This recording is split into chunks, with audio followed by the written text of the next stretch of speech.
It's Wrestling Daft. It is the Marks. How are you doing? Hailing from Larbert, weighing in at 180. I reckon it must be 185 pounds. The Euros have been on. We've been drinking lots of beer, been eating a lot of food. So I reckon 185 at the moment. I am John, producer of Wrestling Daft and the host of this show. It's a two-man booth this week. The big man Alex is not feeling so good. He had his COVID jab, so he's just trying to recover from that, and he's been drinking too much alcohol as well. But however, we are joined as ever by a man who has been loving a mirror selfie this week as he shows off his DD. You know when you get the before and after photos, Gary has been doing that on his Twitter. You can check his sexy bod out at Wrestling Gary. It's Inside the Ropes. Gary Cassidy, how are you, sir? Not too bad, aye. So all went out the window yesterday. Obviously, Scotland playing, and then I think I've disclosed it on the show, but my fiance is Swedish, so also I was watching the Sweden match.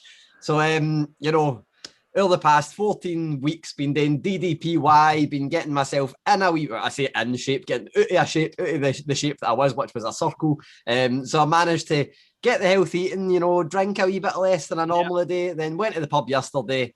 All out the window. The biggest problem, I'm not sure if it's a problem, something that's a good / bad thing about, you know, the times we're living in, table service and all that. I was like, I must have had like quite a few pints yesterday. And obviously you can now see how many you've ordered because you can just go back into your bank account and see. So I had about 11 pints, which adding up the calories is probably... add up the calories. It's probably took me back up to the original weight I was after one day. You must have been bouncing off the walls, sir. Jeez. I had a nice sleep for about 1 a.m. to about 1 p.m. So all good. Sorted. Okay. I'm glad you're feeling okay. Bit of wrestling stuff been happening. We're obviously without Alex, but and I didn't see Takeover. You didn't see Takeover. I was paying attention to most of it. I just didn't. I wasn't watching it completely because I was watching it while listening to a podcast just to keep up for it to be on the post-media call. So I know what happened. Yeah. Well, just know amazingly in depth about how much I know. We'll maybe talk a wee bit more about it when we get Rico and Braunscell on, when we go over our buddies and put overs from the shows from across the week. But you said you were on the post-media call with Triple H and Shawn Michaels, is that right? Aye, so I got to be on the pre-media call as well and caused all sorts of mayhem with the question I asked on that one, which I don't know. Please don't tell me, Gary, I've heard that Triple H was in a really bad mood. Might have been the cause. Oh my God. Right, explain to the dear listeners what happened with Triple H, in case you haven't heard what happened with Triple H. You put him in a bad mood then? A wee bit. So these media calls, you know, you get like, a lot of the questions you get is the same old question, and sometimes they need to be asked and stuff like that. You know, you used to get all your nonsense about Velveteen Dream, which I asked it once years ago, never asked it again. I've obviously caused the problems with him in the past with the Page thing where I just asked an innocent question and he made a wee joke. But this time I was like, what did I ask him? Because I don't really watch NXT and I wanted to ask about Ted DiBiase, but somebody had already asked about that. So what did I ask? Like, I know if I ask about the rumours of WWE being up for sale, he's just going to give me the same thing where, you know, we're open for business. So I was like, what will I ask? I know what I'll ask.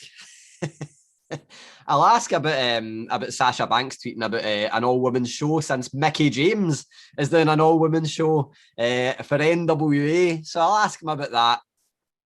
See if they're willing to, you know, chuck a few talents that way, or if they're thinking of doing their own show. So I asked him about that. And his first reply was, have we not already done one? To which I said, well, you know, a couple of years ago, so you're looking to do another one, might NWA get a couple of WWE talents for it? And he gave me a big rant, some of which wasn't well received online. A lot of Tony Khan ended up talking about it the next day. Britt Baker had responded about it and all that because he mentioned the first thing was about it. He said the quality isn't having your own show and stuff like that, which, you know, to an extent, kind of agree with. Some would say it's about redressing the balance since we had, you know, 90% male shows for the past fuck knows how long. But he said that, you know, if I booked an all-male card, then people wouldn't really be game for that. They'd be saying I was problematic then. And then he also said the one that offended people was that he said, you know, all the best women are in WWE or they want to be, which is the bit that caused the problem. So, oh my God, that was you. So I made him a wee bit upset, but then I tried to ask a question that would upset him on Sunday, and it just didn't. It just didn't upset. Are you just like poking the bear? Do you just like poking the bear? It's nice getting a good answer. You don't want a wee shite answer. You want to rile him up a wee bit just to get that passion at him. So on Sunday I asked about takeover, which I know we'll get into, the Tian Sha stuff, which I know that you've spoken about a few times. Why that works and why the Alexa Bliss stuff on Raw doesn't, when Raw's the kind of show you'd expect supernatural shite to happen on. I worded it a bit better than that. I didn't start. You didn't. That supernatural shit you've got to know.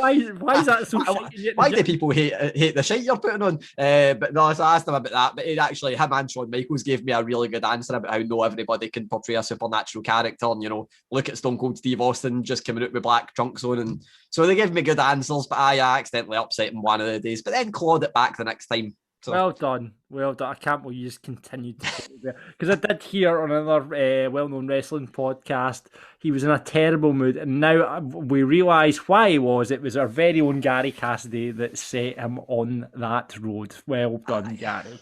I'd like to say it wasn't just me, but I think I was a big catalyst for it. So, let's bring some humour to the podcast, however. Do you have a joke of the week for us?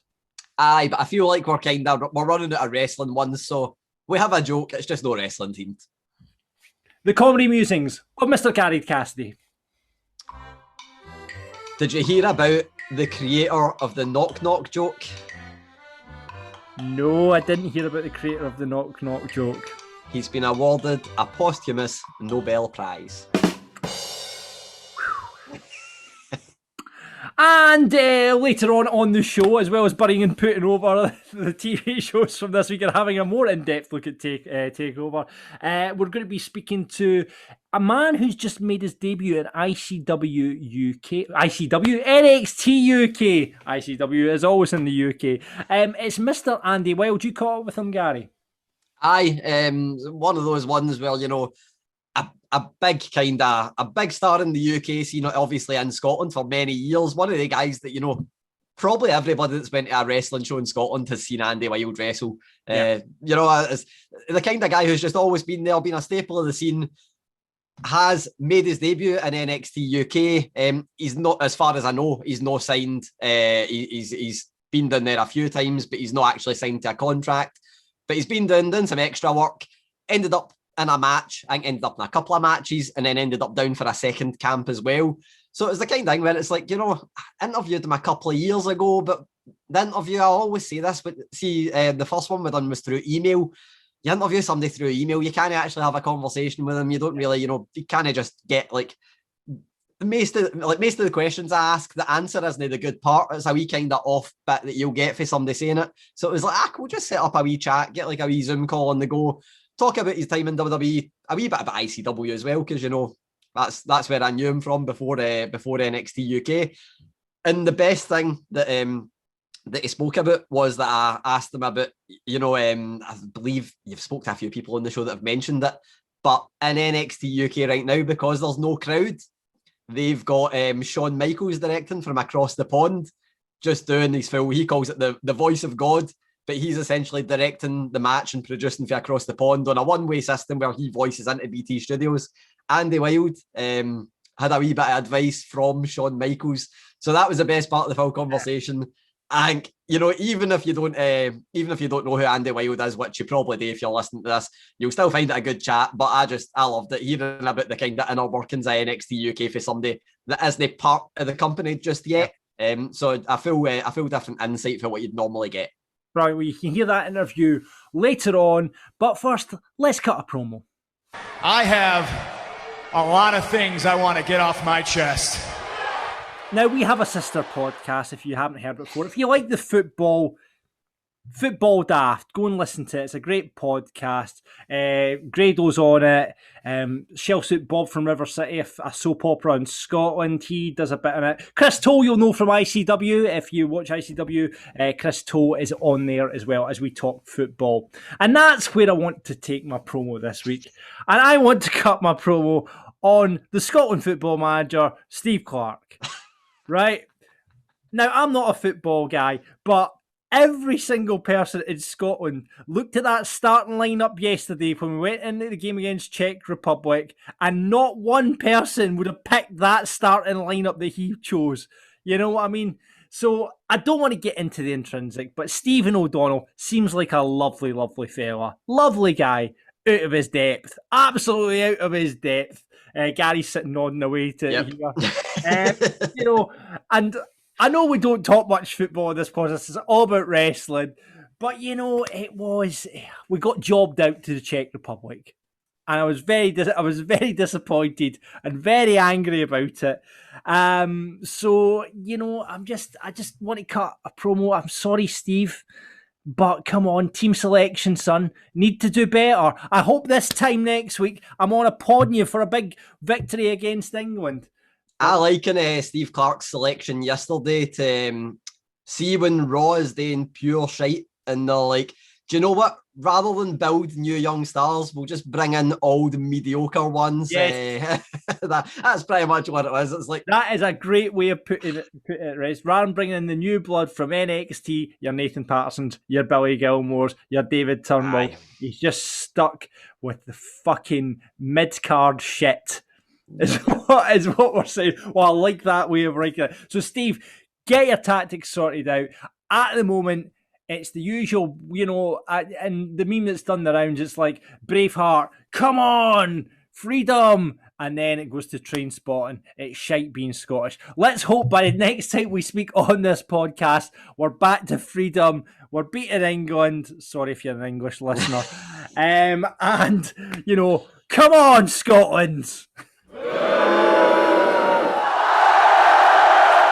It is that part of the show when we look back at all the big wrestling shows and we pick out the good and the bad from them. As I say, it's a two-man booth this week, so it's like, it's a fatal four-way we've got going on Wrestling Daft this week, as we are joined by our marks in residence, Mr. Rico and Mr. Braunscell. Although last week we did discuss we should be having a new name for you. Paul Braunscell, have you thought of anything that you can change it? Or are you just going to stick to your guns on Bronze? I think I'm going to stick to my guns. Right. We'll see what happens when he debuts elsewhere and what name he's using. Right. So okay. I think it's going to be something monster related. Right. I think a few more appearances on SmackDown, you could get a Bug's guitar or Bug's guitar or something. That's good. Bug's guitar is good. So yeah, right. Well, not quite as catchy, but we'll stick with Braunscell just then. We'll see where Mr. Strowman pops up under probably a new guy's a new name. Though I did see that Mark Henry was wanting him in AEW, and then there has been banter via social media with Karrion Kross. That would be an interesting matchup. And talking of Karrion Kross, we'll get straight into NXT, I think. It was a go-home show ahead of TakeOver, which we'll get to in just a bit. And let's talk that. So I'll go in with my first put over. Austin Theory probably has the best drop kick in wrestling. I'm going to put it out there. It is a thing. Oh, Gary's screwing up his face, and I know he's going to say Randy Orton, aren't you? He's up there, but I've got two. Randy Orton is definitely, but I think Austin Theory is like just comparable to Randy Orton anyway. It reminds me of young Randy Orton. Another one actually reminds me of the two of them. Big Adam Maxted. He's got a belter drop kick. So I'd put him up there, but I'm not going to argue with you too much. Austin Theory's is good. Yeah, no, and I think Austin Theory's got a lot to give. See in ring, he's great. I think he's a great promo as well. And like we've talked about it on this podcast before, he does remind you so much of a young Andy Orton. And you just think, I'd love, and this is from back to this fantasy booking, book him as a legend killer and ends up killing Randy Orton. That's what I'd like to see, coming full circle. And he did this Spanish Fly bounce thing off the rope, which was like, yes, that is good. More of that, please. Let's go into a couple of buddies then. Have I buried it before? If I've not buried it before, I'm going to bury it right here again. Dexter Lumis and this drawing pictures of people. Like we had on the show, we had a backstage segment with Right, I'm going to get into this as well as part of the buddy because all encompassed. So we had Dexter Loomis drawing this shitey picture, and then we had Triple H and William Regal talking to this young upstart metal pop star Poppy, like Daz. Like, you know, I don't know where this segment was born out of. They're talking, oh, you get your song on Spotify. That's amazing. Look, your album's here. Wow, it's on my phone. It's like sorcery. It was not well executed, but marketing 101 by just having her announce that she'd, you know, put out a new song and album just so they can get the coverage for the rock magazines. Poorly executed. Let's not take away from Regal's facial expressions, which were on point as ever, but it was just like, what is this segment? What we've got Dexter Loomis. Oh, just stop it now. Stop it now. I'm also going to bury the ending of the show. How many times do you see before it's NXT happens all the time before I put a pay-per-view. There must be different ways of getting everybody shitting. You know, they kind of always do before a pay-per-view. They have all the people in the ring, if it's a four-way, if it's a triple threat, and it ends up in some sort of fight. And that's what we had here with the 5 competitors from TakeOver in the ring. And then Adam Cole. And there's always someone standing tall with a belt at the end. And you know, for a start, they're not going to be winning anything. So, yeah, I just think there must be better ways. I know they want to promote the pay-per-view, but there must be better ways of doing it. Annoyingly, they gave it a better. I don't know if many people actually watched this because I've not really seen it doing the rounds, but they done a better go home on Saturday on the network in the form of a kind of worked conference, a worked like media conference. So it's a kind of thing where they read out questions, they get you to send in questions, they vet the questions so that they only put through the ones that they want. But they done a really good thing, and I know we'll get into TakeOver. But they had somebody ask a question to Karrion Kross about what he was most worried about, and the thing he said he was most worried about was Kyle O'Reilly tapping out Adam Cole, which kind of played into the story. And it's like, you could just have something like that. Like, obviously, they've manipulated that to be answered on Saturday. You could have put that on NXT in some way and made it more obvious rather than just having the ending that's just like the biggest wrestling trope ever before a pay-per-view. I know. So yeah, that's my buddies for this week. Putting over, I've got to go back to the well every single fucking week, and I'm going to keep hammering it home. Can you guess what I'm going to talk about? Cameron Grimes. Yes, we are. The LA Knight Cameron Grimes stuff. This is fucking professional wrestling right here. We have the $1 Million Man. I mean, I think NXT, they use the legends quite well like that. I don't quite know what the end goal is for the $1 Million Man. Why he's chosen these two and, what the end goal is. But the $1 Million belt is back. Love it. I said it last week. I wanted it back. It is back. Cameron Grimes, LA Knight, they cut 2 brilliant segments with them where they're kicking about with LA Knight. So good, just so good on the mic. Such a great, and I've heard it said elsewhere, and I totally agree. He reminds you of The Rock in the way he kind of delivers, his promo and the confidence. And I love the guy. He's great in the ring as well. So LA Knight and the Cameron Grimes promo where he's sitting smoking cigars. And I did hear as well that he's not a smoker or a drinker. So like, I had to do it in one take. And you could totally tell that he just was like, what the fuck is this? It was brilliant. So there was an interesting note about the Ted DiBiase thing. Apparently, when they started this full thing and they were mentioning Ted DiBiase all the time, they hadn't actually got in touch with him, and it wasn't part of the plan to have him in. And then it was like, maybe we should get Ted DiBiase in, and then they did eventually, obviously, go down that route. just great. I don't know where to go with. Maybe the Ted DiBiase just drops out, but I'd love to see why is he invested in one of these, and there's a deeper story to tell there, and I love the whole, it's professional wrestling. It's just gimmicky as fuck, and I fucking love it. So LA Knight, Cameron Grimes, brilliant. Absolutely brilliant. Really enjoyed that. Quick trip to Fashion Corner before we get into our match of the night. Headbands, unacceptable in wrestling. Sorry, headbands.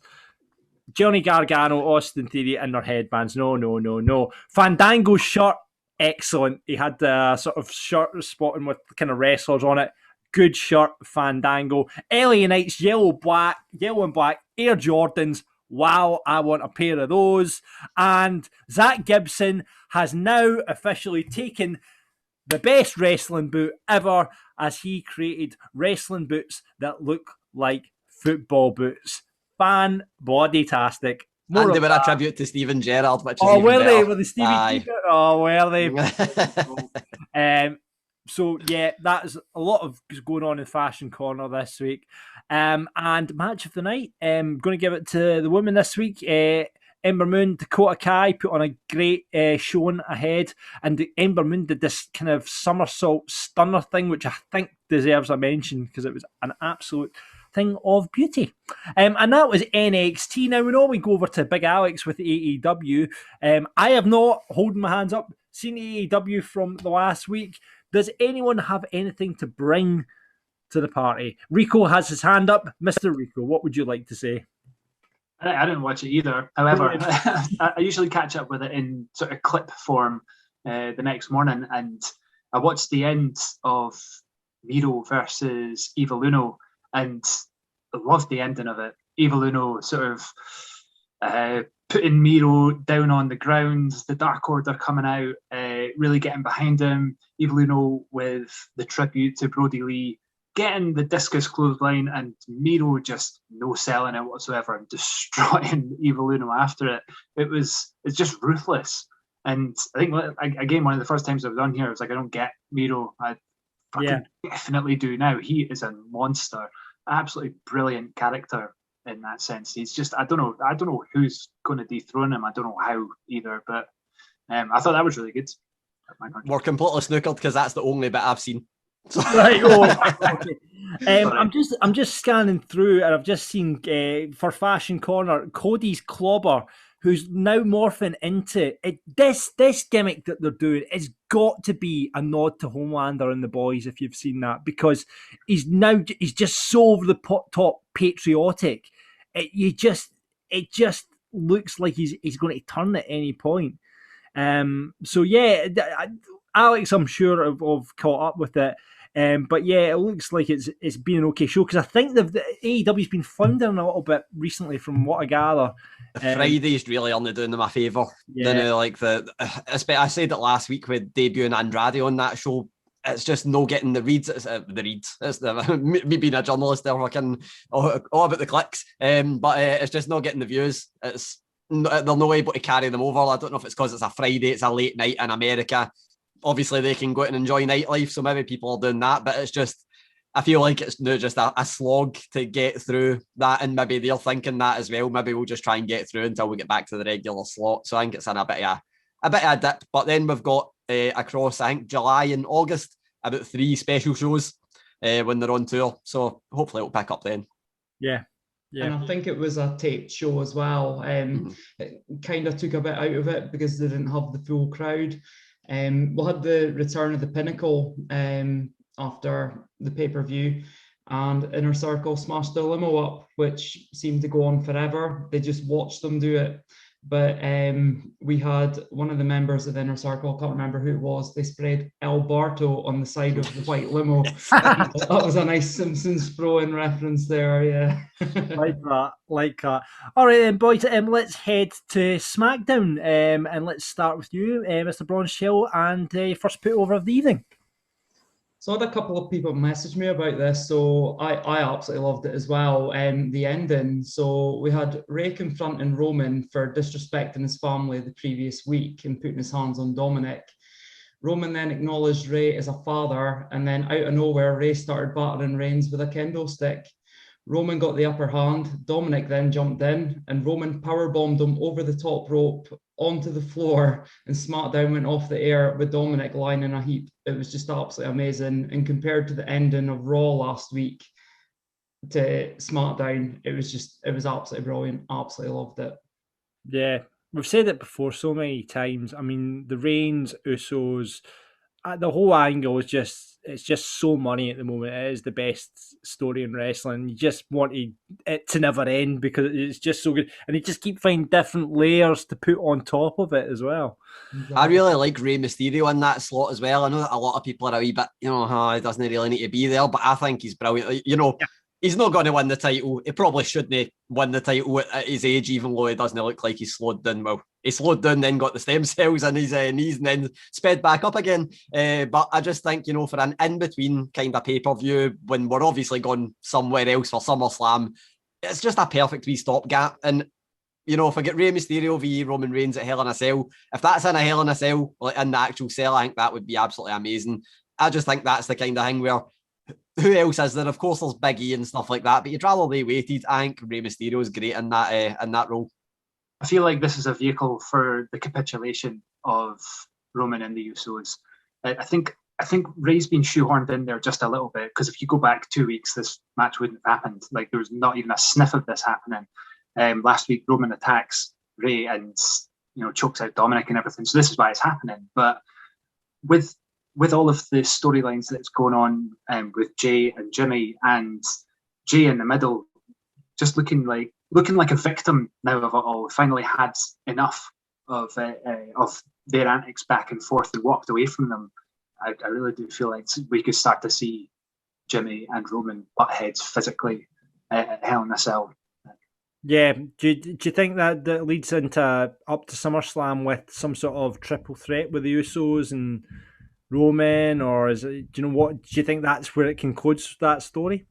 The rumor's meant to be Roman John Cena at SummerSlam, so interesting if they manage to get that whole story done before they get John Cena involved in some way, or if they're going to try and continue it past SummerSlam, because even then that might be a wee bit of a lengthy spell to continue it, but at the same time, they've done it for a year, so I don't mind. Obviously, I'm in the wrong if I'm going to say that they can't continue it. No, I think they can, but it's a bit of an odd one. I'm not sure what they'll do there, because it would be a money match, but I get why SummerSlam, if you're Vince McMahon and somebody pitches to you, you can have Roman Reigns v Jey Uso v Jimmy Uso, or you can have Roman Reigns v John Cena. He's probably definitely choosing John Cena. Oh, I guess Cena's got movies. He's got a couple of movies coming out, hasn't he? So I guess he's going to be on promotion. So what better way to promote a movie and getting involved in SummerSlam? He's just done a wee interview with Chris Van Vliet that I've not fully watched yet, but I believe he said in that he will be back in WWE. Obviously, it seems obvious, but we've not seen him since the Firefly Funhouse match. Yeah. I don't think. I definitely don't think we have. No, I'm all in Cena versus Reigns at SummerSlam. Only if Reigns squashes him. Yeah, well, there is that. But I think the crowd would be so into Cena. I think, that obviously absence makes the heart grow stronger and all that. I think against that heel Reigns, Cena and all Reigns were like that. We're just getting booed for being faces. I think they would be all in on Cena to go on, and I think as long as Reigns goes over him, it would be a hell of a match. I'd love to, SummerSlam's going to be in front of a crowd. I think it would be money, absolute money. So hopefully that happens. Rico, what you got for a buddy first off? I'm going to bury WWE's habit of hyperbolizing wrestlers' heights. It's really stupid. They're saying Commander Aziz is 7 foot tall. It's lazy, and I think it should just be a trope of the past. He's a quick Google tells you that he's actually 2.06 meters tall, which is 6'7". And for context, I'm 6'3". So if you put a tin of Iron Brew on my head, I'd be roughly the same height as Commander Aziz. He's shorter than the Undertaker, whose build height was 6'10". I don't understand why they can't just make other aspects. You make more of other aspects of Aziz. Like put over the Nigerian nail more. Like he's big enough, and it's obvious. You can see him. He's tall. You don't have to say he's 7 foot, because we can all just go online now and say to ourselves, "Oh, I wonder if that's real." No, it's not real. Cool, okay. And it takes me out of it a bit, to be honest. And I know it's a really minor detail, but I just feel like you don't need to do that anymore. I get it. Maybe he's 7 foot when he stands on that wee platform that they put him on in the middle of the ring. Maybe they're counting that. I don't get it. Like, it's fine when I believe Big Cass is 6'11" and it's like, right. Just he's a ball And in then away. you're like, that's fine. What's the difference between that? If you stand next to him, you're not going to know if he's 6'11" or 7 foot. I mean, the catchphrase 6'7"'s. the catchphrase doesn't really work. Yeah, he's No. 6'11" tall. You know, that doesn't work. No, but 6'7" to 7 foot is quite a jump. That is. Bronze, what have you got for a buddy? I don't really have much to bury, to be honest. I'd probably say it would be the best SmackDown that's been on in ages. What I will say, though, I felt that Nakamura versus Corbin was too short. They shown a recap of the three... Rico will thoroughly agree with that. Rico's going to be sitting nodding. Me too. I was going to bury Baron Corbin this week. Oh, I'm only joking. Baron Corbin's great. Take that. But yeah, so it's now been made into a best of 5 series. So this Friday, Nakamura versus Corbin is for the King of the Ring. So we'll see how that goes. And while I'm at it, let's just bury Seth Rollins because he still doesn't know how to put socks on with his suit. So. Fair play. And Rico, what have you got for us for putting over this week? I'm going to incorporate the Fashion Corner into my put over. What? And I'm going to put over Otis's new look. No. I am. I tell you why as well. So he's a heel, right? Yeah. You don't mind like how he looks. You don't mind think he looks cool. He's still like with no beard left. There's no opportunity for you to go like, oh, he's just a big fuzzy dude, and you know you could give him a big hug and everything. Nah, fuck that. No, he's got very slicked back hair. Nothing on his face. He looks like a prick. That's what I look like. So I think it's good. I've seen folk burying it online, but it's like it's more confident. You know, it's like a more confident look, and you would think about saying you should maybe consider growing a beard, but he's like, nah, I'm gonna shave it all off and I'm gonna kick fuck at you. So I think it looks good for him as a heel. There's one thing that I loved, and I think I'm kind of reaching to call it a Simpsons reference because I don't think it is. But during the Ding Dong Hello, or Hello Ding Dong, whatever it's called, the Cesaro being behind the door, and I think also production-wise they masked it perfectly because I'm sure they put him there while playing a video package, and also that meant that they didn't have the crowd noise to do the pop that would give it away. But he stood still and then done the punch, which I think was meant to be a nod to the Dr. Hibbert through the frame. But I was just like, that's great. And just that full segment was brilliant as well. I absolutely loved it. Is anyone familiar with the works of Chris Farley, the comedian Chris Farley? I've heard of him. I don't know a lot. Google Chris Farley because he was in Wayne's World, for example. He was in Beverly Hills Ninja. That man. Oh, I know who you're talking about. That's who Otis 100%. That's who Otis looks like. Chris Farley. So yeah, Google Chris Farley because I'm convinced that he looks exactly like Otis does at the moment. Match of the night, boys. Probably have to be Gable versus Montez Ford, and then obviously Otis coming out with the no beard and just battering both Street Profits. Really enjoyed it. Yeah, Montez Ford's going to be a star, like a single star at some point, isn't he? Just so good, so good. I feel sorry for Big Angelo, but I mean he's a good. He's good as well. He's good as well, but it's like I think when you're it's like the Shawn Michaels Marty Jannetty situation when you're stood next to someone as charismatic and as good as Montez Ford is, it's hard to shine through, isn't it? It's hard to shine through. So, yeah, looking forward to his single run. Takeover, before we go, Bronze, you've seen Takeover. What did you make of it? I'm hearing good things about the shows as a whole, but obviously Takeover has always got such a high bar to live up to. What were the kind of highlights for you? I loved seeing Todd Pettingill and Doc Hendricks back. Like being an old school fan, just seeing their faces, like was just absolutely brilliant. The main event was absolutely brilliant as well. Johnny Gargano had Shawn Michaels themed gear, and all of the way were dressed up as members of the Clique, which was really cool. Everybody got their moves in, everybody got their shit in. Everybody was laid out at the end. Spoiler alert, if you haven't watched it, Karrion Kross won the match. The only person that was kind of left compos mentis was Pete Dunne, who was leaning against the announce table, and he was just staring at him. So hopefully we're going to get Pete Dunne versus Karrion Kross next in, a longer kind of feud. But my match of the night, again, as John says, you know, Cameron Grimes and LA Knight, absolutely brilliant in that $1 million ladder match. They had a promo package before, and they made the $1 million belt out to have so much prestige.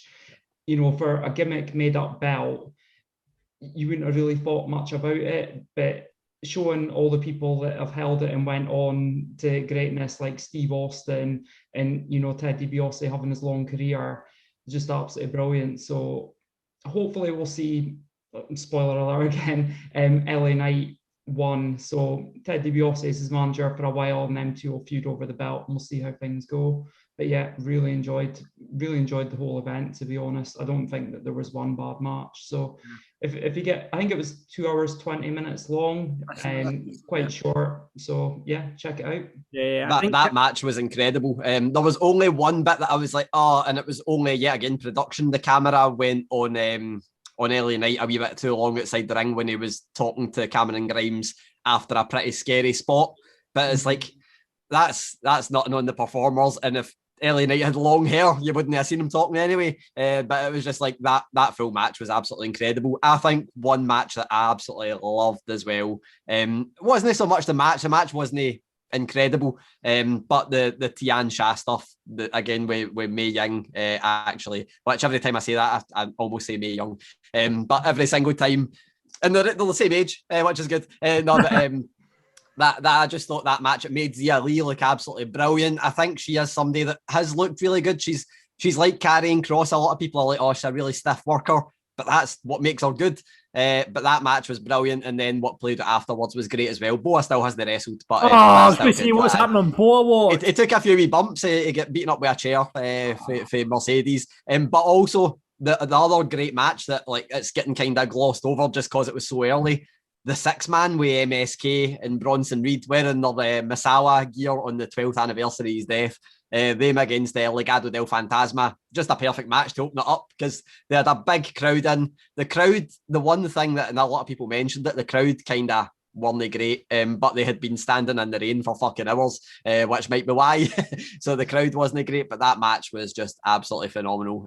Done everything that it should have done, and it was so predictable. So like, you're never going to think Legado del Fantasma are going to be winning that match, but they didn't need to. It just had to be a match to get the crowd up for the rest of the event. But I thought overall it was like, looking at the full card, I'm like, it was probably like, in terms of the standard of takeovers, it was probably a pretty weak takeover, but it was still incredible. So it was still like an 8 out of 10, 9 out of 10, which just shows how good takeovers normally are. Yeah, a brilliant wee clip from that Bronson MSK versus Legado del Fantasma match where I forgot his name. What was the Cruiserweight Champion's name again? Santos Escobar. There we go. Sorry, I completely blanked now. Santos Escobar. He picked up the title and it looked like he was going to go and use it. He turns around and Bronson Reed just absolutely clatters him through one of the barricades. And apart from anything else, it just made me laugh because like I didn't even see him coming. He just like splatters him through the wall. It was kind of like almost like cartoony the way it happened. But the end of the match was like that as well because Bronson Reed, like, his splash is amazing because like if you freeze frame, obviously it's kind of exposing the business if you do it, but if you freeze frame on the landing, it's like the most perfectly executed splash ever, but it just looks like it legitimately flattens the guy that's under him. So absolutely amazing. Yeah. Gary, we're not doing Raw anymore. We're on a Raw protest till it gets better. I've not seen what happened last night. Paul's saying, was it you can be, because you're still watching it, Bronze, aren't you? I am, yeah. So we got the debut of Piper Niven. That's the one bit I've watched. If we're putting one thing over from Raw this week, it was great to see her on there. Yeah. I have not watched any of it, and annoyingly, a few people that I've seen have said, "Oh, it was actually a good Raw." I'm like, come on! The 1 week I've not watched it, it was like, I'm going to go back and watch or like skip through it. But somebody said that RK Bro versus New Day was great, which I'm like, if I'd have known that was going to be a match, I didn't look at the preview, but if I'd have known RK Bro and New Day was going to happen, I'd have probably at least stayed up and watched that. But I'm definitely going to go back and watch that. The Eva Marie thing, you know, it's one of the ones where if you read news and rumour, you've had it spoiled because a few people have mentioned it. The only thing I'll say is that I've also read what Piper Niven's new name is meant to be, and that is not good. why would they take someone that's been in NXT, part of the product? Why would they then bring her up to the main roster and change her name? Because they said I don't think they would do that with Kaylee Ray. They're so inconsistent where, like, it's the kind of thing where, you know, she's not been a champion, so I guess they don't have the, you know, former NXT UK Women's Champion thing.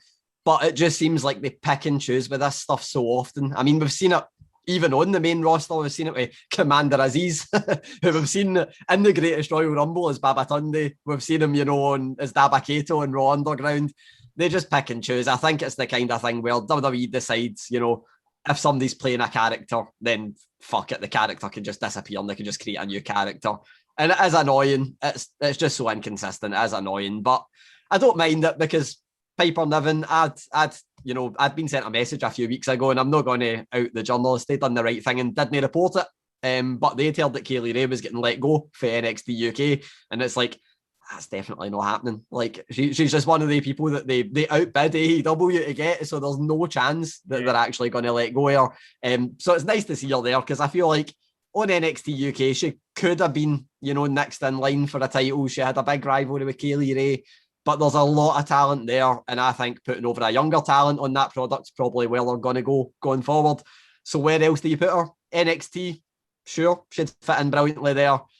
I think this is a good move. My main thing is, hopefully, and I think it will lead that way because we've all watched wrestling for years and we know it's probably going to lead that way. Hopefully we see her brutalising Eva Marie at some point in the future. Yeah. I feel like we should touch on her proposed new name. Which feels like a reverse Pokemon evolution of names, from Viper to Piper Niven to Dewdrop. Aye, it's even we obviously don't know how it's going to be spelt yet, but it's either going to be Dewdrop, like DEW space drop, or DOU drop, and it's like, that's just. Viper is such a good name, and I get why they're never going to call her Viper in WWE because they've got Randy Orton. That's never going to happen. Yeah. Piper Niven, I'm like, I can live with it. Like, Piper Niven does that, you know, kind of played on Scottish heritage and stuff, so I'm not going to moan about that, but Dewdrop is not good. Do you think they'll shy away from the Scottish thing because of 1 Drew and 2 Nikki? We've already got our Scottish female on the roster. We can't have another Scottish kind of female, and they won't give her any mic time. Or is Kaylee Ray? I mean, Kaylee Ray's just dropped another spoiler alert. Kaylee Ray's obviously dropped the title as well. Are they going to feed Kaylee Ray up into the main roster now? Who knows? I think she's definitely bound for America. You know, there'll be nothing really left for her to do in NXT UK. Obviously, you know, it's down to a personal thing, and I've asked, like, Shawn Michaels about her, and he's like, we want her there. Asked her about it, and she was like, I love being in the States, but it's the kind of thing where being there for a few weeks to the appearance is different for living there, so that's a personal thing, I guess, for her. But it's just, I mean, Kaylee Ray, you need to give her mic time because she's brilliant as a promo. Maybe she goes in SmackDown, maybe she goes in NXT, and there's no really an issue. Piper Niven's a Dewdrop, whatever she's called. Viper is a brilliant promo as well, and I feel like having her in that bodyguard role, it's good because, you know, she's brilliant in the ring as well. She's going to probably get over in that role. I just hope that eventually it feeds to gain her mic time and having her, you know, annihilate Eva Marie, and that will get her over more than anything else ever could. It's the perfect position to be in because people don't like Eva Marie that much that if you have her turn on Eva Marie, the pop will be unreal. It's the Virgil scenario, isn't it? It's the old Virgil Man scenario. Aye, but hopefully she's more over than Virgil in 20 years. Brilliant, my boys. Well, thank you very much for coming on this week. Really appreciate it as ever. Alex will be back to do AEW next week, so don't worry about that. And if not, Gary can do it because he needs some. I'm probably going to be back to Raw because it was meant to be a good show, so I probably need to watch it. Oh, 1 week that lasted. 1 week. My word. One thing I should say, actually, that I had one put over that wasn't Raw related or WWE related. If anybody, I'm going to go back to Impact. Moose v Kenny Omega was brilliant. So if anybody hasn't watched that, they should watch Moose v Kenny Omega, because it was really good. And Young Bucks done a wee nod back to the Generation Me thing as well. So that was good. But I've got a feeling I'm going to need to watch this week's Raw, and then that means that if it's good, I'm probably going to be stuck in next week's. But aye. There we go. Boys, thank you very much. As ever, if you want to get your buddies and put-overs for anything you've seen in any of the wrestling this week, you can do that to Rabbit and Grado on the main podcast. You'll get that on our Twitter at Wrestling Daft, on Insta at Wrestling Daft Podcast, or just plain old Wrestling Daft on the Book of the Face. Boys, thanks very much. Gary, you use VPNs, don't you? Aye. Occasionally for content we cannot see in the UK, such as the A&E documentaries. The A&E documentaries which are on just now, they've just done one on Bret Hart, which we'll get into in the news. But things like ExpressVPN is what you want to be using, because basically using the internet without something like ExpressVPN is like taking a call on a train or a bus on speaker so everyone can hear you, and you don't want to be that person, you know, that annoying person that sits in the bus with a speaker or, you know, plays the music. The kids now just play the music on the bus. It's really annoying. But anyway, if you've got a VPN, basically what you need to know is that every single website you visit is not going to be seen, because basically they can internet providers can see ISPs, and they can sell information to ad companies and tech giants, who then use obviously your data to target you. So you get all these pop-up ads flying up at you. Basically, ExpressVPN creates a secure, encrypted tunnel between you and your device and the internet, so people can't peep on you on your online activity. Really easy to use. Fire up the app, one click of the button, and basically you're going to have that security and encryption so that no one can get your data.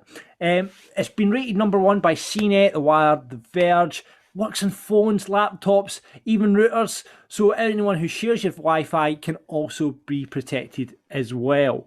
I mean, like we say, we use ExpressVPN obviously for the wrestling on this podcast. You can get Peacock on it, you can get the documentaries on it from A&E. So fire it up, and we've got a special offer for you right here on Wrestling Daft. Just go to expressvpn.com/wrestling. That's /wrestling today, and we're going to give you 3 months free if you sign up for a year if you use that URL. So expressvpn.com/wrestling, and you'll get an extra 3 months for free if you get signed up for a year with ExpressVPN.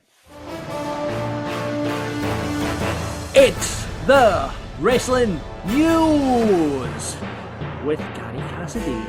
Well, we've not been watching much wrestling though, Gary. Let's all face the facts. Me and you have been sitting watching the football. We've not been that bored about the wrestling news, but we've got some for the audience. There's actually just some very small breaking news coming out in the past few minutes for Fightful Select, and it is that Moose has re-signed with Impact Wrestling. So a wee bit, he obviously appeared on or in an AEW ring on Impact programming recently. The kind of wasn't really a secret that his contract was set to expire, I think, this month. But he's sticking with Impact. It said that, it's sent out your wee nice Twitter rumours that he does. He's nice wee bit of speculation where he's mentioning AEW, mentioning NXT, but he's gone nowhere. He's there for 2 more years. So he's an Impact lifer, Moose, isn't he? He's just he's the kind of guy where you could see him you could see him signing with an NXT and a wee bit different, packaging. I think he would be quite a good addition as a big man, but he's probably, if he's going to be in a world title picture or become a world champion, it's more likely going to be an Impact than AEW or NXT. So yeah, no, exactly. News on live shows. It's been a while since we've had a Saudi Arabia show, and it's potentially back this year at the end of the year. So obviously we're about to see the return of actual live events. The Thunderdome is out the window in a couple of weeks' time, and we're going to be seeing, I think it's roughly like middle of July, we return to a live touring schedule for WWE. Obviously, AEW is kind of ahead of that as well, but they are on a similar route.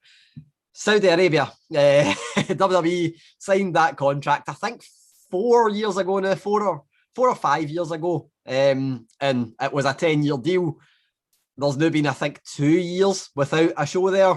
So, simple maths would show you that there's still about 8 years to go, because you wouldn't think that they've just wrote off the 2 years. At the very least, there's 6 years to go, at the most 8 years.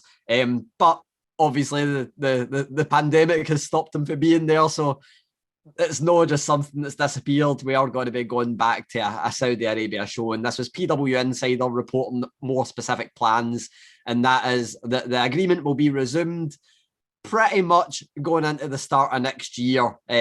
So it looks like, I think it's usually November and March were the shows that we were seeing run, or April, because I think it was just around the WrestleMania time. So you'd have to think it will follow a similar kind of path. Aye, it looks like we're going to get a show next year. No definitive date has been determined, and it's believed that they will run one a year going forward rather than two. So looks like we'll get something. I'm sure we're all excited for it. On a not looking at the moral standpoint, I can't wait, because they normally pull out all the big guns. We get a hot crowd and we get hundreds of pyro. So that's something to look forward to at least. Exactly. Vince McMahon, we talked about the I&E biographies, which my mate is a massive old school wrestling fan, and he comes into work, he goes, how can I not get these, wrestling documentaries on the network? I need to see them. Like, well, mate, you need to sign up to ExpressVPN, as we talked about earlier on, to get I'm sure there's ways and means, but there's one just popped up with Bret Hart, and it's Vince is putting Bret over. This is the best thing about these, is that, we don't hear a lot for Vince McMahon on many documentaries, even on the network. And the last one I remember was The Last Ride, where we got like a significant bit of dialogue for Vince, but he's been popping up on these A&E ones. Shows you that obviously them getting the big mainstream rub for these is bringing out Vince McMahon. But the Bret Hart one was great.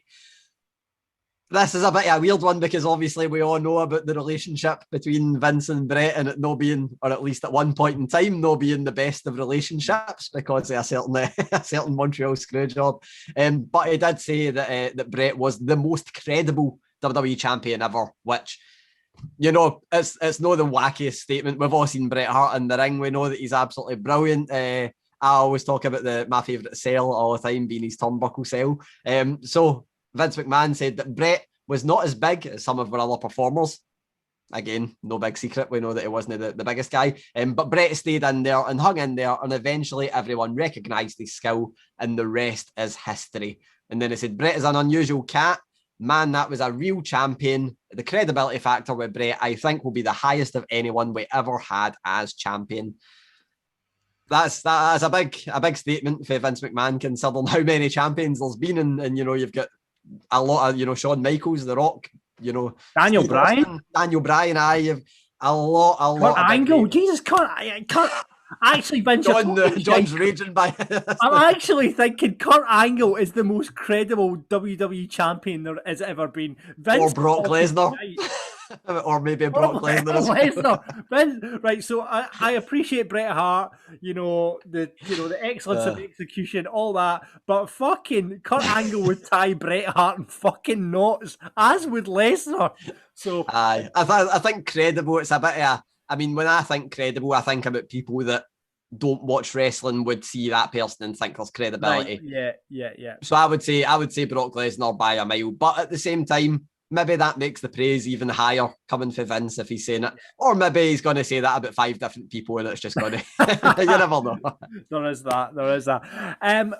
Finally, how things could have been very different for our own Drew McIntyre, as he was pitched originally apparently to be a male model. Aye, so this one, there's always been wee snippets that have come out about this, and it's mentioned in the Drew McIntyre book, which I'd read a couple of months ago when it came out. But again, doesn't really go into much detail on it, obviously, because it's not a major chapter in his life. It didn't actually happen. It's something that was pitched. But Drew McIntyre was meant to be a character called the Runway Man. Which, obviously 3MB wasn't the most intimidating characters for him when he was in 3MB, but this would have been one step beyond. Good looking guy, big Drew, big tall guy, Yeah. It's not out of the realms of believability that he would play a character who was a male model, and it almost happened. And this was a new podcast series for Ryan Satin. A lot of people will know the name Ryan Satin. Obviously, used to break news for Pro Wrestling Sheet. Was on WWE on Fox and has been kind of doing stuff with WWE backstage in the past. He's now got a podcast called Out of Character. Had a lot of, guests like Rey Mysterio and stuff. But the most recent one was Drew McIntyre, and the quote about the runway man. There you go. It's even hard to say. No wonder it didn't take off. But this was when I was about to come out at FCW. I remember the character, and some people have heard of this, but many haven't. My character pitch was going to be the runway man, where I was going to be a male model. And he thinks this is what Fandango became. Obviously, Fandango, maybe a dancer, but not a million miles away. He said it was kind of modified, but there was going to be a catwalk and he was going to walk to the ring as a male model. Oh my God. Which, I mean, again, Fandango, and also Tyler Breeze has done it with the selfie stick and stuff. So, they reuse a lot of, they reuse a lot of this stuff. So it's quite easy to imagine it, but maybe not with the character that Drew is now, where he's, breaking tables in halfway.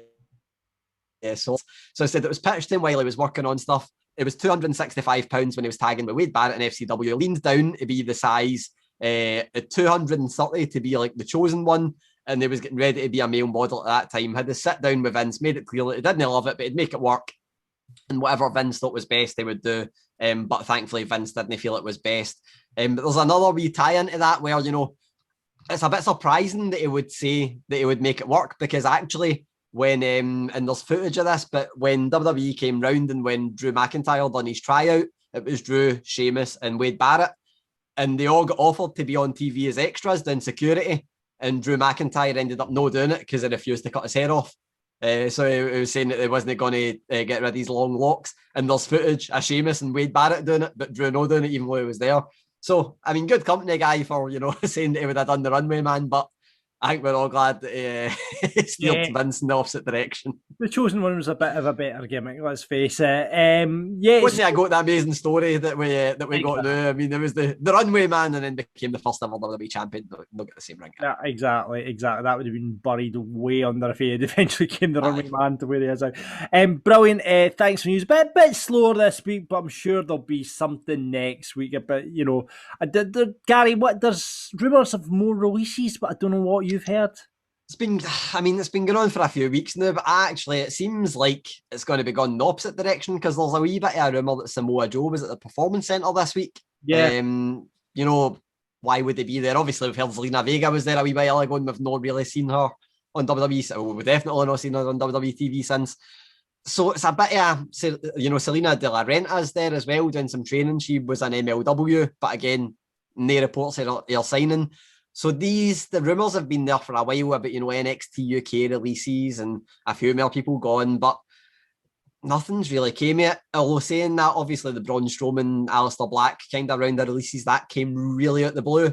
Yeah. So it might just be people hedging their bets. Maybe there is something to it, but I mean, hopefully that's not the news that we're getting out next week, because we'd rather, it was better news, but you never know. Could be something. But for me, we're probably more likely going to be reporting on Cesaro picking his winner for Euro 2020.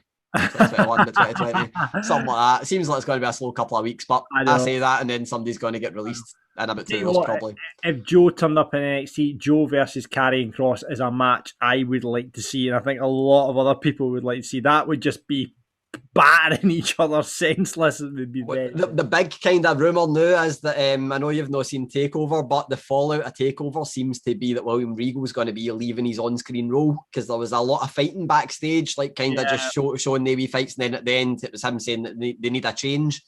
Now, if they're going to replace him as general manager, I think that William Regal is a very intimidating general manager anyway, so you can't really replace him with somebody that isn't as intimidating. Like they can't bring in a Teddy Long or something to replace him. It's not going to work. So I think they need to bring, or maybe they're gearing up to bring in somebody that's really, going to get things in shape storyline wise. Samoa Joe would probably be the perfect fit.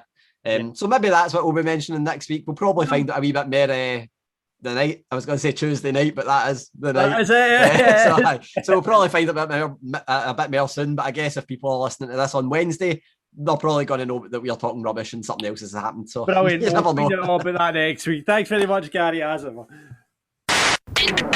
So if you want more stuff from Wrestling Daft, got more content online. We're kind of like wrestling buskers. We put a wee hat down and you can throw some money in it.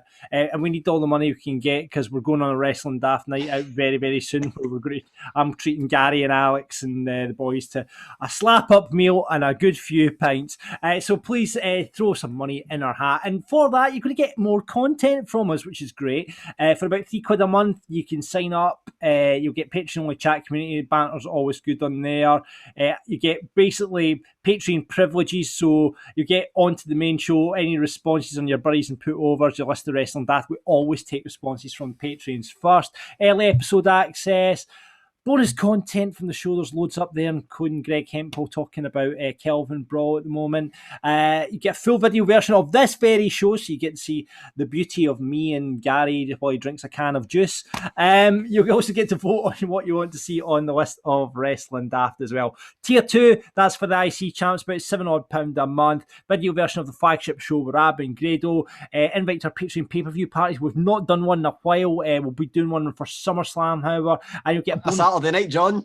It is fantastic. So we can all get heavily drunk and watch SummerSlam when that happens. And you'll get a bonus episode once a month. We do realise if you're a patron, we've not done... Oh God, where's our shows? We're not giving us all these false promises. We've got to deal with that. Unfortunately, Rab and Grado have both been filming sitcoms at the moment, so it's just been an absolute nightmare tying them down just for the show, never mind bonus stuff. So we will get around to that. Rab is seriously promising something special on the way. And you can sign up for World Heavyweight Champion. You'll get a free t-shirt. We're still sorting through orders for that as well, so don't worry if you're due a free t-shirt. That is on its way as well. But you can get that signed up on our Patreon, and you'll find that at patreon.com/wrestling daft. That's patreon.com, patreon.com/wrestling daft.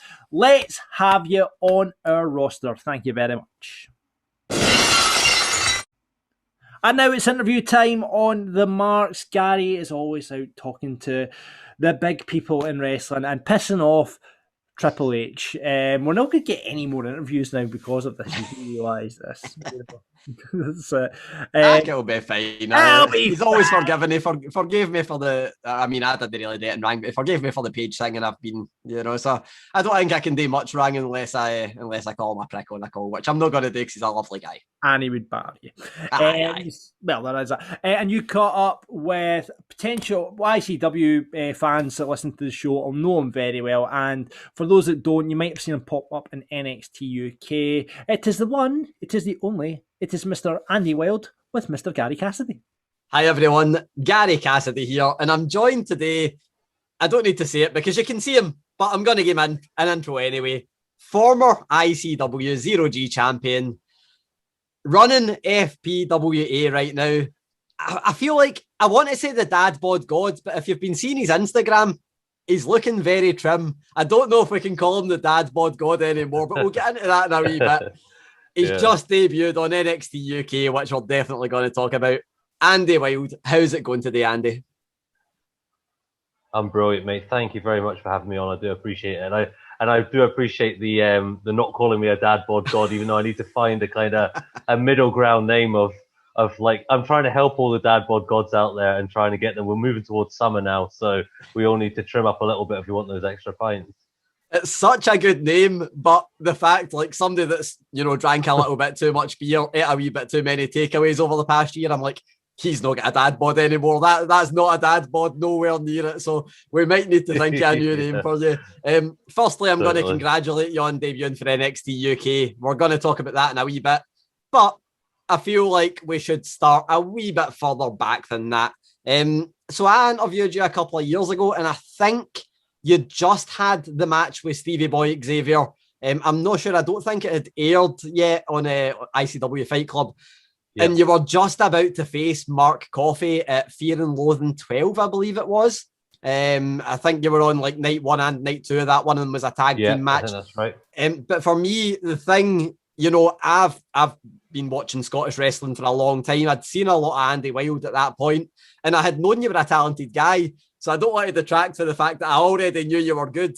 But man, that Stevie Boy Xavier match, like that was just, it's the kind of thing where not just in wrestling, in life, we take so much for granted. We just see things, they entertain us, and it's like, all right, cool. But that match really opened my eyes, and I was just like, this guy needs, or both these guys need to go somewhere. Both these guys deserve to be on a massive platform. Was it the same for you? Did you have that match and you instantly went, that was good? Or was it the kind of thing where it took you by surprise when people were really invested in it? You know, for anybody that's kind of met me in wrestling, you'll know from speaking in the past and things, I'm not like a big-headed or full of myself kind of guy, but I knew after years and years of kind of fighting my way up through the card in ICW again, after I had that little bit of time out, that I just needed a main event. I knew where I was, I knew where I could be. I just needed to be allowed to have that opportunity. Like, put me in that role, let me do what I want to do, put me in with somebody like Stevie, and I will show you in however long the match lasts exactly where I belong on the ICW card. And that's what I felt happened that night. It all kind of fell together. My confidence was, I walked into that match thinking, I know who I am for the first time in my wrestling career, which was a big thing for me. And I just wanted to show everybody. And I went out there and put on what was probably one of my best matches I've ever had. And even at the end of the match, like after Stevie hits me with his finish and wins the match, and great for him because he's a fantastic talent. After the match, we stand up and he hugs me and he just says, "You showed them, didn't you?" And he just, like, even he said it to me. I didn't even G him up. I didn't say anything about it. He goes, "Well, you showed them," and that was it. And it was kind of a mutual, you know, before we even came backstage, we knew, and there was kind of, everybody was backstage and a few people gave us a clap and bits and pieces. So it was a real big turning point for me. And it was actually the match that I sent to WWE to try and get a foot in the door at NXT. So yeah, it worked. I think everybody was on the same page as yourself and me on that one. Yeah, we'll definitely talk about the WWE stuff in a little bit. But you know, that for me, you know, obviously when there's a championship match and it's not at like a pay-per-view or a big event, it's kind of like, well, we know what way that's going to go. But that match was one of the ones where it made you doubt. It just made you doubt and think, man, it might be Andy Wild's chance here. It might just, and you know, that's props to both you guys for being able to make people believe that it was a possibility. Great match. But you know, of course, you've spent many years in wrestling as a wrestler. You know, that match, it made everyone believe that it's not just, you know, Andy Wild's kind of gone into the twilight of his career. It's definitely just starting. But you're also helping a lot of people that are just starting their careers as well. Because we mentioned, you know, FPWA doing great things over there. I think the last time we spoke, you just started it. Talk about a time to start something, because I think you got like less than a year in, maybe a year in, and then everything shuts down. What's it been like for you, just, you know, starting the full business, but also having the thing where you need to adapt the way you're teaching people? You know, we joked about it on here, you'd had a slightly different name before you joined the chat, but what has it been like having to teach people through Zoom and having to do all that kind of thing while, you know, the pandemic's been going on? Yeah, I mean, it's been very, very hard. Obviously, from a non-self, obviously we're a business and I wanted the business to grow and I wanted to make money from it. But from a non-selfish point of view, I just couldn't imagine. I've been lucky enough to be involved in wrestling for almost 15 years now. And always that being on a week-by-week basis of getting physical training. I couldn't imagine being that. Think of the lads that have just got in the door, they've worked their asses off, they've got that debut, and then they've just got it all taken away from them. Yeah. And they can't progress, and they can't get better, and they don't know when it's going to be, when they're going to get another chance to learn. So I was just like, no, we need to do something. So I started doing these webinars. I then started making some webinars free to other training schools, because I noticed other schools maybe weren't doing it or didn't have the facilities to do so. So I thought maybe we can get some people involved. And then I started offering it to outside of FBWA, and we ended up doing 2 a week.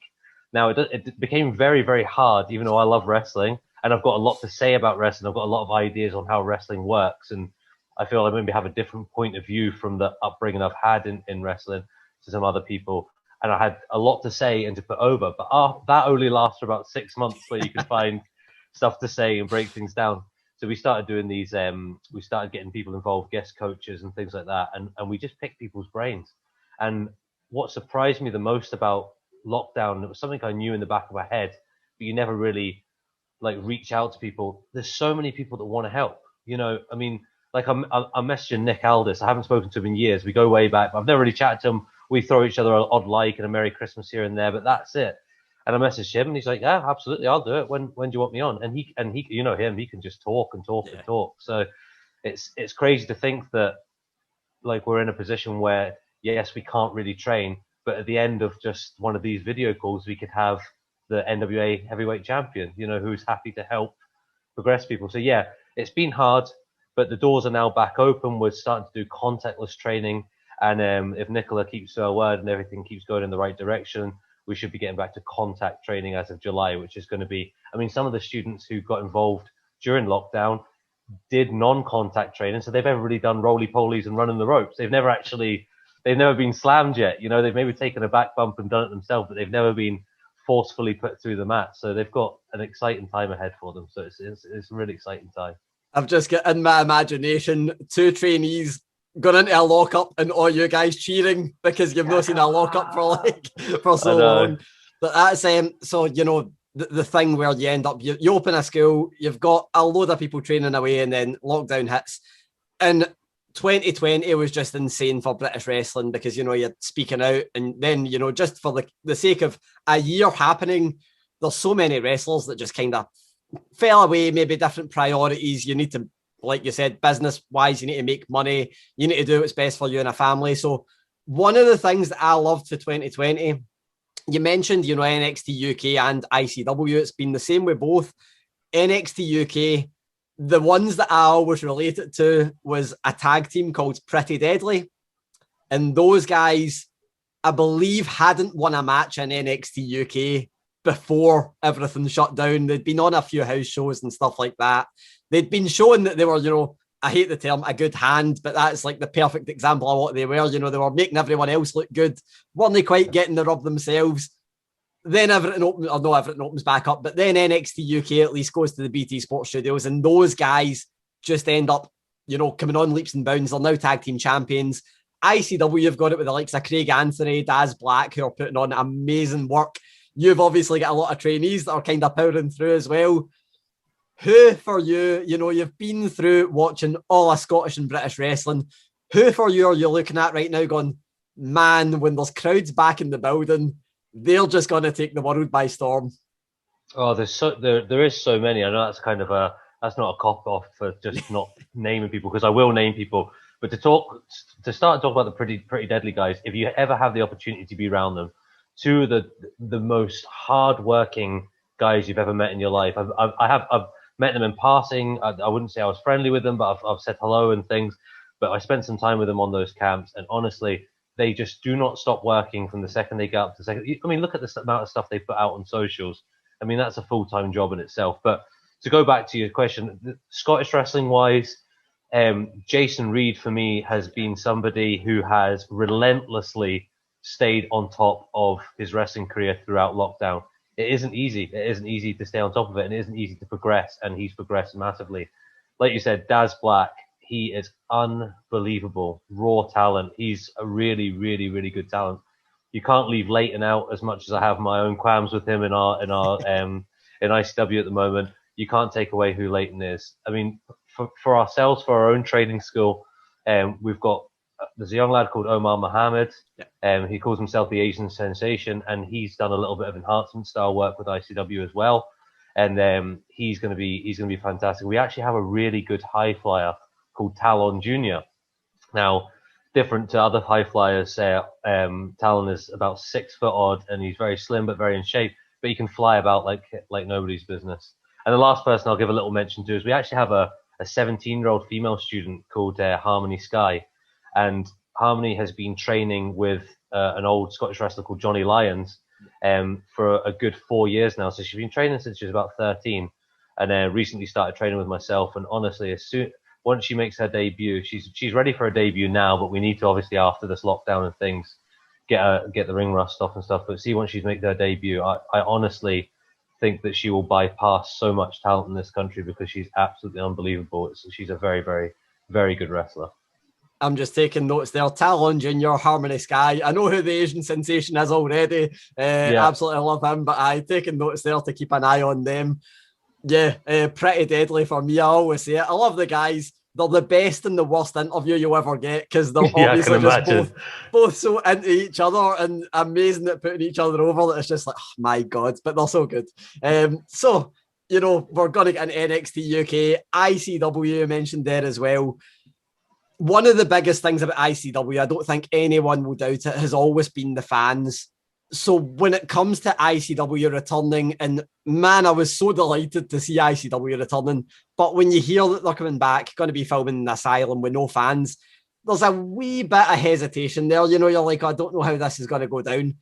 It's been absolutely brilliant, obviously on the WWE Network and Peacock as well now, so many more eyes on the product. If you've not got the 50 guys in the asylum watching it, you've got, you know, thousands, maybe a million that it's available to. What's it been like being back and working with no fans there, but knowing that you're seeing so many more people, or so many more people are seeing you? Yeah, I mean, it's amazing. It's an amazing opportunity to think it's a hard position for a lot of the younger lads because they maybe haven't debuted and they're debuting on the network. I mean, that's just bonkers when you think about it. I mean, when you look at British wrestling and you're used to the kind of paying your dues bit of wrestling in front of like 20 people at a British Legion for the first kind of 2 or 3 years, debuting on the network is a huge thing. But I think it's a really, really good opportunity to fast track talent. Yeah. There's nothing wrong with, I mean, with the NXT brand opening up and taking away a lot of very good established talent, it left a little bit of maybe space for people to come through. And that wasn't maybe happening. There was maybe a lot of, like you said, some people have now disappeared that were involved in wrestling before, that were maybe taking some of those seats and that could have been filled by talent that deserved a place on the show. And now you'll see those people moving forward. So in that regard, I think it's an amazing thing for myself.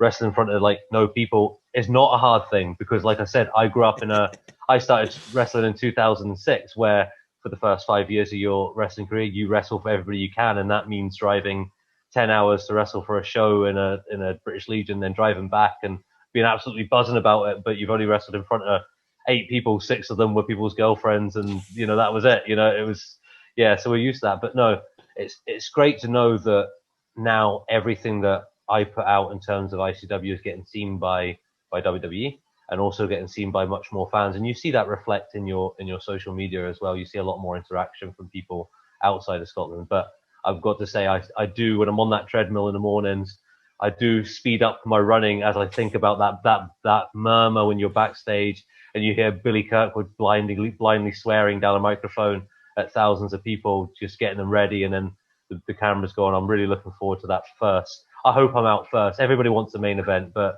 I think on that first show back, I would really like that first match out, maybe against somebody like a Stevie, and just remind everybody what ICW is. That's one thing though, man. You guys must be like, how annoying. Billy Kirkwood's going to get the biggest pop ever. Like none of the wrestlers are getting the biggest pop. Billy Kirkwood is getting the biggest pop ever when it's the first show back. But good on him because, man, what a hard-working guy as well. So we mentioned, you know, you kind of gave us a little teaser about the NXT UK thing. You said the tape that you sent to WWE in order to kind of try and get your foot in the door. But I want to ask, how did you get your foot in the door?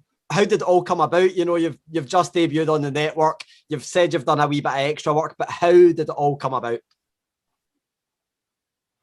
Well, I was lucky enough to be involved in a WWE tryout in the Manchester Evening News Arena in 2017.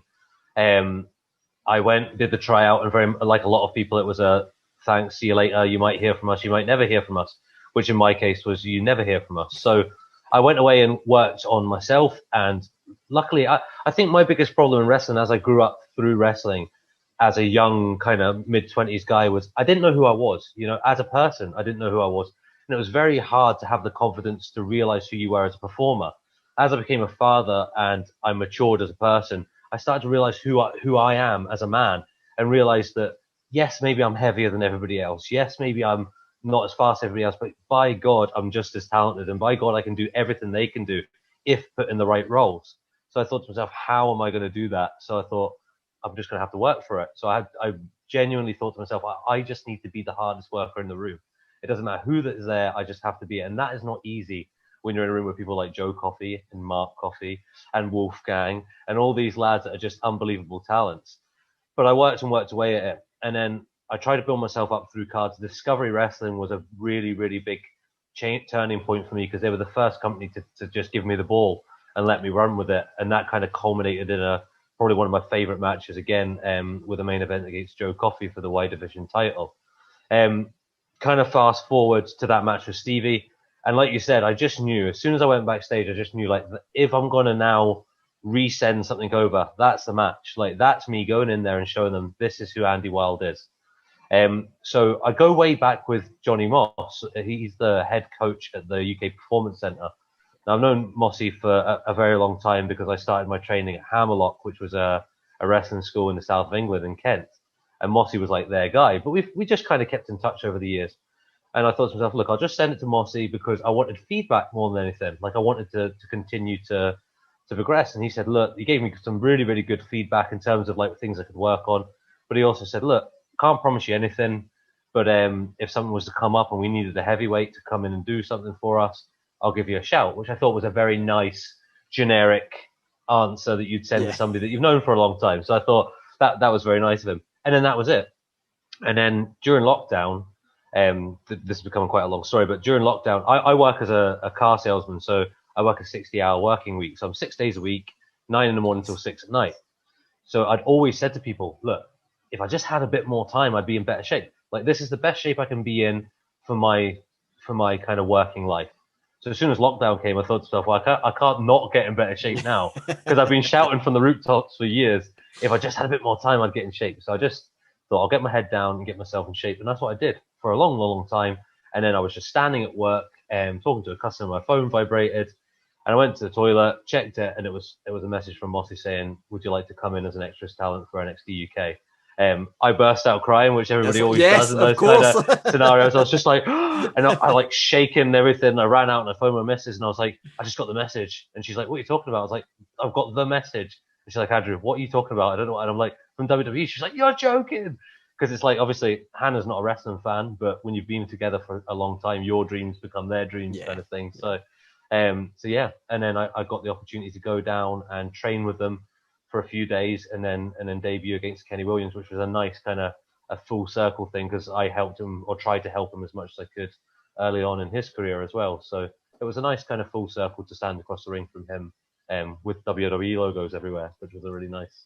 Yeah, that was one thing that I had to ask because it was Kenny Williams that was your opponent.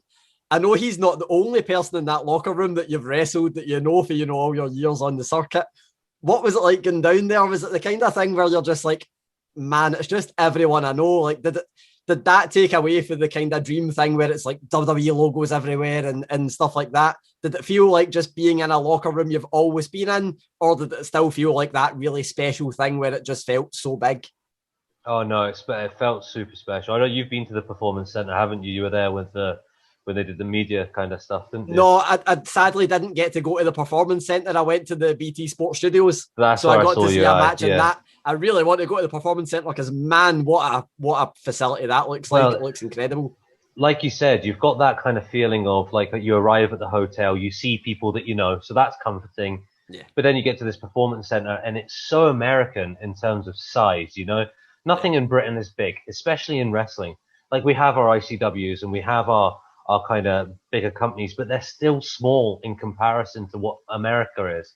And then you walk into this Performance Center and there's 2 rings set up, a full gym area, TVs, you know, you look behind the curtain, there's the London taxis for the sets for SmackDown and stuff. It's just, you just kind of look around and you're just like, this is just unbelievable. And I just found myself the whole time I was there, people coming up going, like, you're right, like people were checking on me, you okay? I'm just going, this is just mental.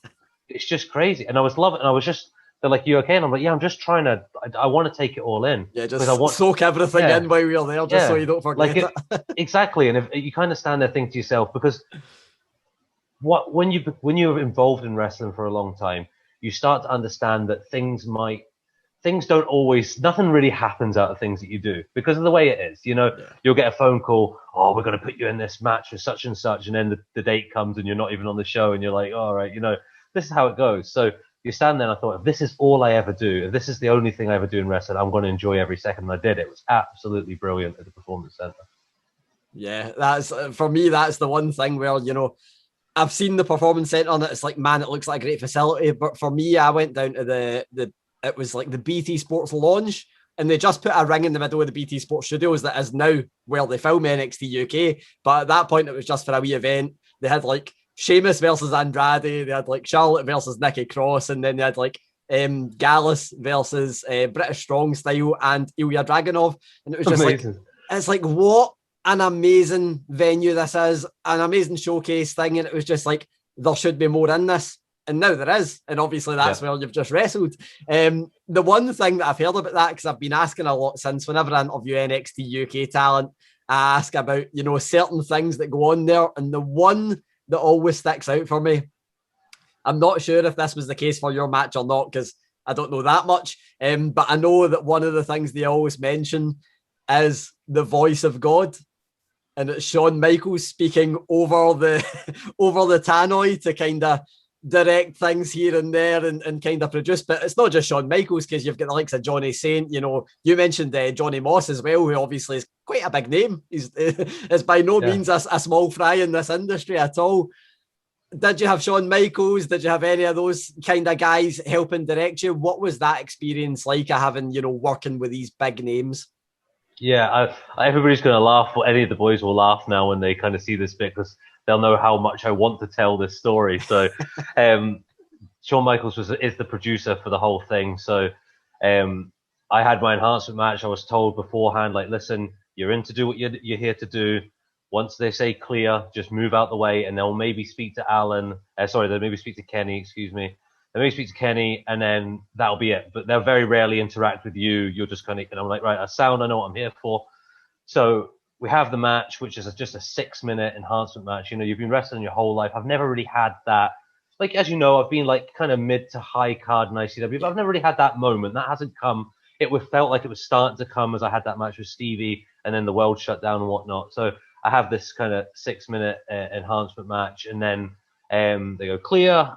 They go, oh, then Shawn Michaels comes over the kind of speakers, and he goes, great match, guys. Oh, Andy Wildman, that was amazing. That was really good. And, you know, you stand there and you're like, first of all, they said, look, the speech is only one way, so you can only really smile. So I'm just at the cat, thanks, Mr. HBK kind of thing.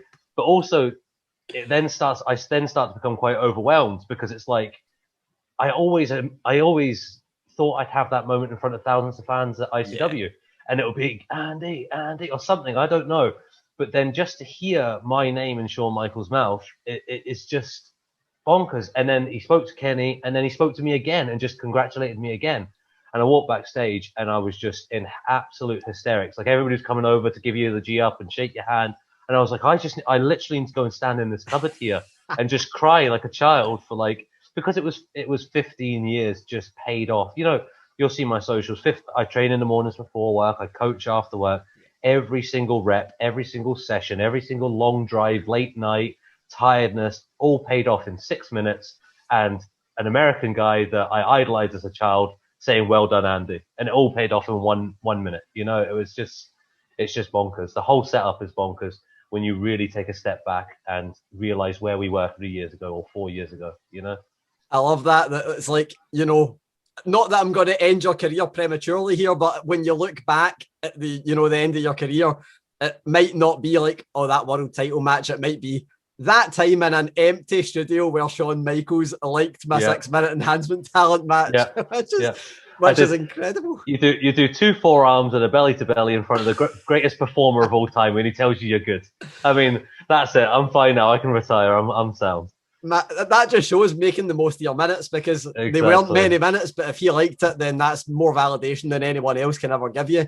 It kind of goes full circle, because I was very lucky and I got to interview Shawn Michaels recently, and I asked him about, you know, the amount of people that say Shawn Michaels is the best in-ring worker ever, and everyone says it, but he's like, I hate to say it, it doesn't really mean much apart from when it comes for, you know, Ric Flair or people like that, like, because I accept that everyone likes different things, and it's like, oh, okay, that's insane that, you know, the validation comes. So it's kind of a similar situation with you, because the validation has come from Shawn Michaels, which exactly his opinion means more than mine or anyone else ever will. And we're all okay with that. Exactly. So, of course, you know, you mentioned how much an incredible, you know, situation it was, getting to go down there, getting to be part of just, you know, WWE for a start, and getting to train at the facilities, getting the kind words to Shawn Michaels is definitely massive. Circling kind of around, do you think we'll see more of Andy Wild in WWE? Would you like us to see more? I assume the dream situation would be you get signed, become a WWE superstar, but what do you see going forward? Yeah, well, I've lucky enough. I mean, as you know, these shows are recorded way in advance. So that match with Kenny was recorded about 10 weeks ago or 11 weeks ago, and I was lucky enough to. In that case, I was involved in doing the match and being brought in a few days beforehand. Off the back of that, I got offered the most recent camp, which finished just recently, where I got the full 2 weeks. So they invited me back down to train with them for the full training camp, which is 9 days at the Performance Center. And then do TVs again. So you will see me again on TV. Obviously, no spoilers on the matches and things, but you will see me again. And I think for me that I do want to be part of NXT. For me, NXT UK gets a lot of stick. It gets a lot of stick from wrestlers. It gets a lot of stick from fans. But to me, from actually spending time there, as opposed to being from the outside looking in, it really is just a group of British wrestlers, British and European wrestlers that love wrestling, want to build the scene, want to build their brand, and just want to work hard just the same way that they did when they were working on independent scenes. And nothing's changed. All that's changed is that they're putting that work in and getting a full-time wage from it. You know, that's the only difference. And it will not, in my opinion, affect independent wrestling negatively, because they now have, with all this young talent, now has WWE stars who are one phone call away from Shawn Michaels for opinion and for guidance to guide them, you know. So, I mean, I've been there now probably 25 days in total or something between the two camps. And I've learned more in those 25 days about me and about wrestling and little tweaks and little things that you can do and things that you can make more out of stuff and the difference between independent wrestling and TV wrestling. In that time, I've learned more than I have in the last 5 years or so. So it really will just build for everybody. Yeah, but for me, my sole goal now every day is to become an NXT UK star, hopefully a star, or even maybe a champion, who knows. Or an enhancement talent, that's good as well. Yeah, you won't complain at that if you get Shawn Michaels after every match telling you, oh, by the way, as long as he gives me the G up after every match, I'll have to put that in my contract, you know. Then he comes back and he's like, who's the best enhancement talent I know? It's Andy Wild. Let me get in the ring. Wild, yeah. I'll take that.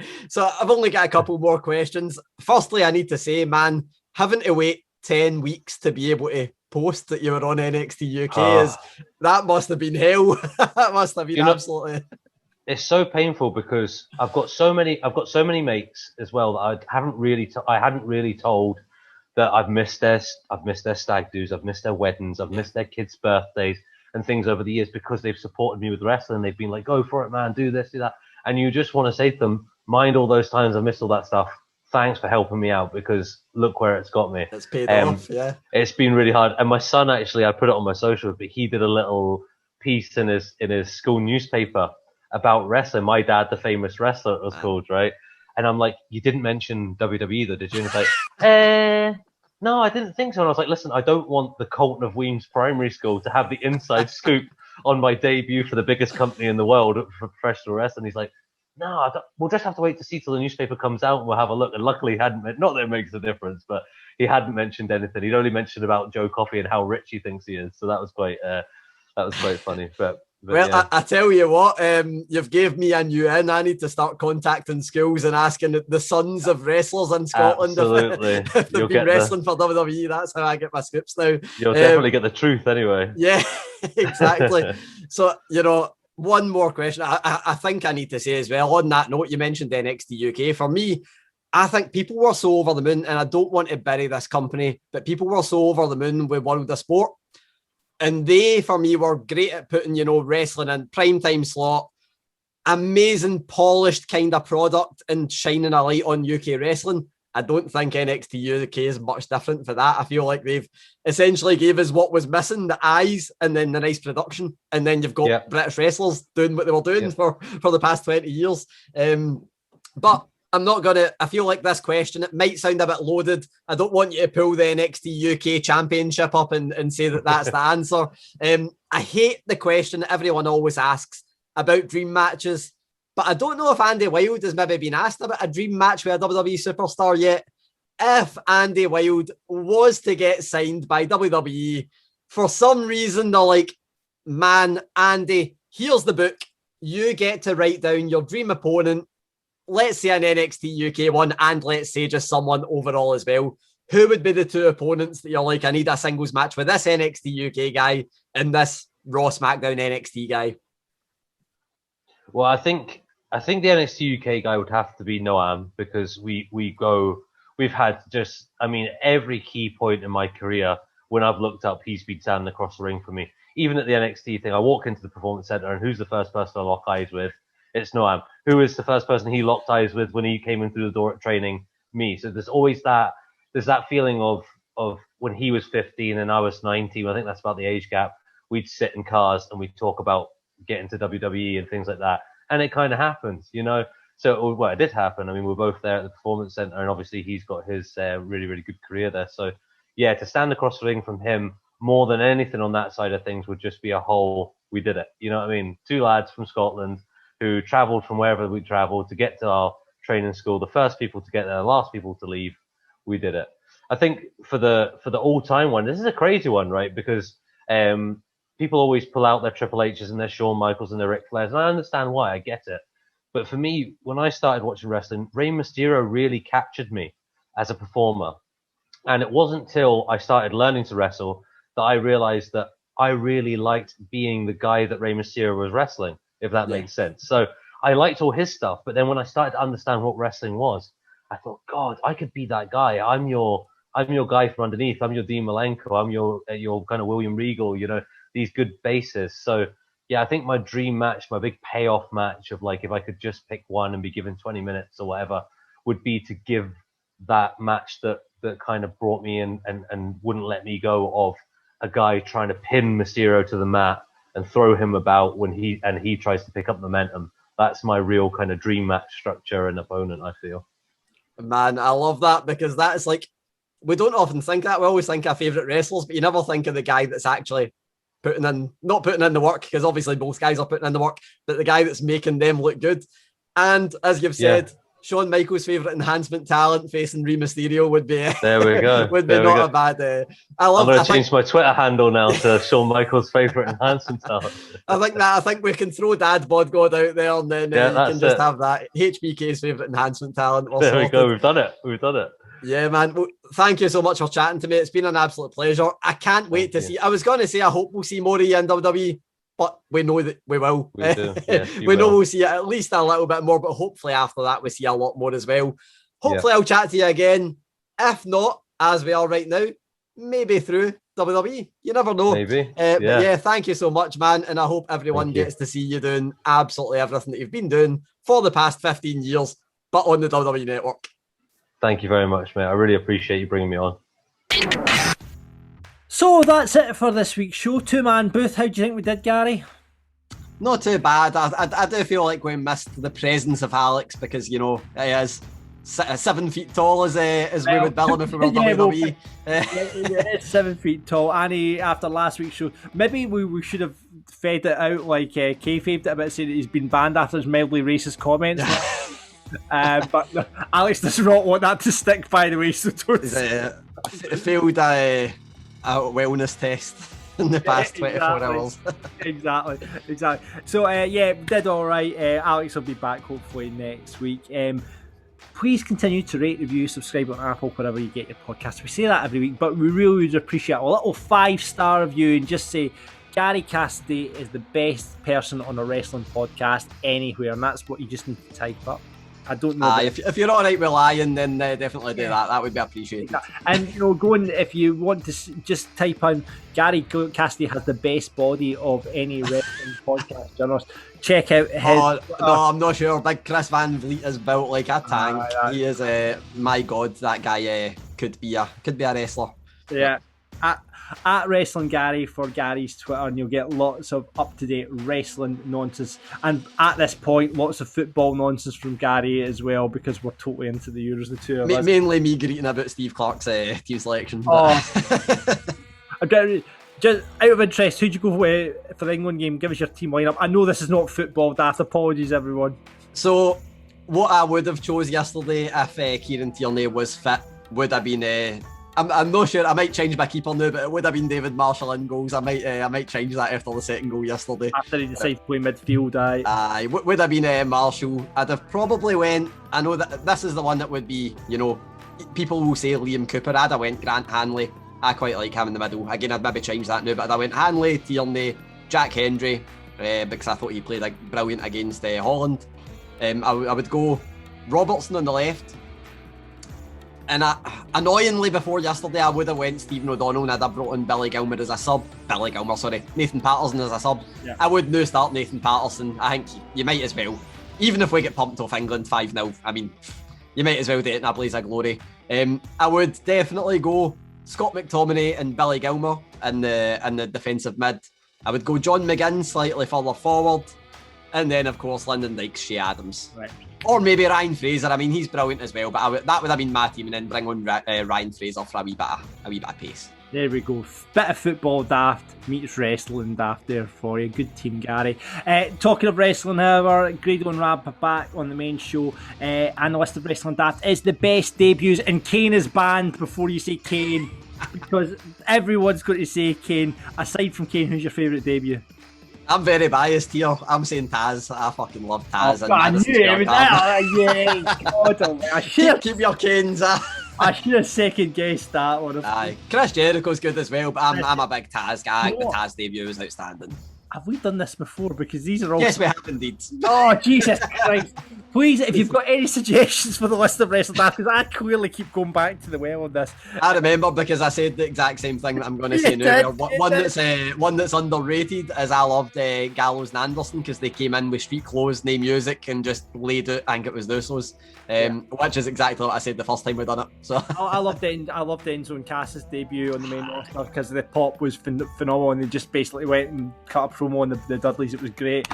So there we go. That's what we've done it before. So you'll have plenty of to contribute on that. Remember, get Patreon, get extra content, patreon.com/wrestling daft. You can buy t-shirts as well, of course. shop.spreadshirt.co.uk/wrestling daft. You'll get odd designs up there. We need to get more of those as well. I've been very lazy recently. Apologies. No lazy, just working very hard. Just working 10 other very jobs. hard. I'm like, you're doing about 3 or 4 podcasts a week at the moment, plus my shoot job as well. So brilliant, Gary, thanks as ever. Enjoy the Euros. Hopefully this time next week we're celebrating a Scotland victory over England, and in fact we might have to talk about next week because we're playing Croatia on the Tuesday, so there might not be a Wrestling Daft Marks next week as a result of that. We'll keep you posted on that, but until next time, keep marking out. Audio Frontier.